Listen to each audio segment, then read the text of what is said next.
तब हो बाबू, का समाचार हव? ठीक बा बेटा। खा ले लो। खा तो लेने में आवा के।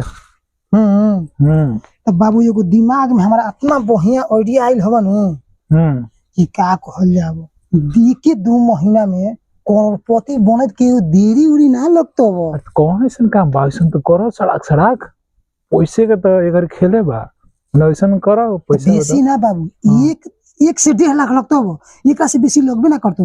एकदम नोट खाली हजार बैठे कुर्सी पे कुछ करहो ना करो, ठीक नु? पैसे लगाए पड़ी ये तो 1 से 1.5 लाख नु, आई कार्ड महीना में तो करोड़पति हम बना देमो। नहीं खाली हमारा बारे में नु 1 लाख में पता ही है। तू का आइडिया बताई म बताओ। कौन खराब तो देखो बाबू,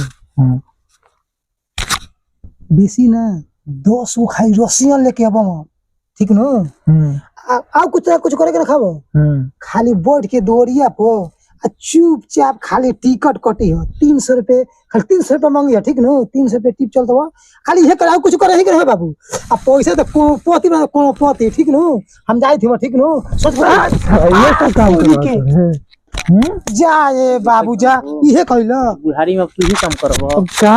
ऐसा बेटा जन्म गइल, जान मां के का किलो बताओ तो बता वही बेटा खत्म हो गइल। अब ऐसा बेटा पैदा मत कर। देख ले जा बुढ़ारी में भाई हम जाई तुम देखिए भाई, तने से देखिए हमार लड़का के समझाइए, कर हमारा समझावे।